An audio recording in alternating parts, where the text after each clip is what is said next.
नमस्कार, नेपाल टाइम्समा स्वागत छ।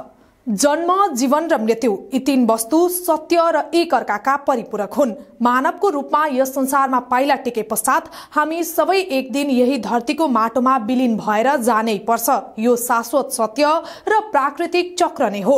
फरक यति मात्रै हो कि जन्म लिए पश्चात जीवन जिउने क्रममा केही व्यक्तिले ठूलो तथा असल कर्म गरी अमर बन्छन् त कोही त्यसै जन्म, जीवन र मृत्युको अनुभूति मात्रै गर्दछन्। यस्तै नेपाली साहित्य र संस्कृतिका धरोहर, नेपालको एक सिंगो इतिहास, वाङ्मय शताब्दी पुरुष सत्यमोहन जोशी 103 वर्षको उमेरमा प्रकृतिको यही नियम अनुरूप नै आज यस संसारबाट विदा भएका छन्। जोशी रित्तो हात नै हामी माझबाट सदाका लागि विदा भए पनि उनले नेपाली साहित्य जगतमा पुर्याएको योगदान सदा नेपालीमा जीवित नै रहिरहनेछ।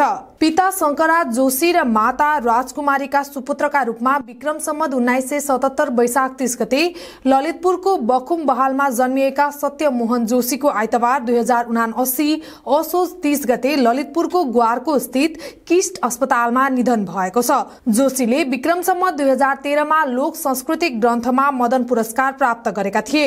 दोस्रो पटक नेपाली राष्ट्रिय मुद्रा नामक ग्रन्थका लागि विक्रम सम्वत 2017 र कर्णाली लोक सांस्कृतिक नामक ग्रन्थका लागि विक्रम सम्वत 2028 मा मदन पुरस्कार प्राप्त गरेका जोशी विक्रम सम्वत 2015 मा पुरातत्व र सांस्कृतिक विभागका पहिलो निर्देशक भएका थिए। जोशीले विक्रम सम्वत 2016 मा 5औं शताब्दीदेखि 20औं शताब्दीसम्मको मुद्राको विस्तृत विवरण सहितको नेपाली मुद्रा नामक पुस्तक प्रकाशित गरेका थिए।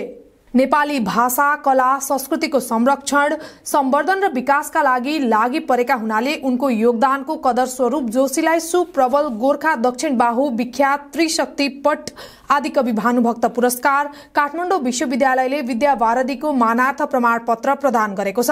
नेपाल सरकारले पनि उज्जवल कीर्तिमान राष्ट्रदीपले सम्मानित गरेको छ। 3 पटकसम्म मदन पुरस्कार जित्न सफल जोशीका प्रबन्ध तथा अनुसन्धानात्मक कृति नेपालीमा 10, नाटक 5, काव्य 2 र कथा संग्रह 5 तथा नेवारी भाषामा गरी करिब 50 कृति प्रकाशित छन्। शताब्दी पुरुष जोशीले जीवनभरमा साहित्य, कला, संस्कृति र रंगमञ्चमा गरेका योगदानका विविध आयाम समेटेर कवि तथा लेखक अनिल पौडेलद्वारा लिखित जुरेली दर्शन पुस्तक प्रकाशनमा छ। यस कृतिमा उनको जीवनी, भाषा, साहित्य, लोक सांस्कृतिक अन्वेषण लगायतका विषय समेटिएका छन्। उनका संस्कृत सम्बन्धी 10 पुस्तक प्रकाशित छन्। उनले 2 काव्य, 5 कथा संग्रह, 10 नाटक र केही नेवारी भाषाका कृति लेखेका छन्। समालोचकले उनले 50 पुस्तक प्रकाशित भएको जनाएका छन्।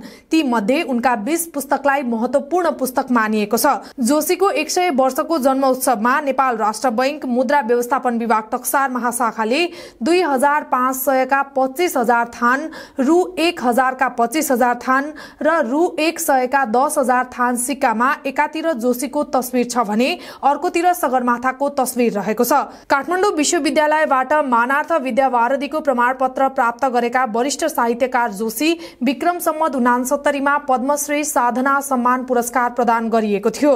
नेवारी परिवारमा जन्मिएका जोशीले 10 वर्षसम्म नेपाली बोल्न जानेका थिएनन्।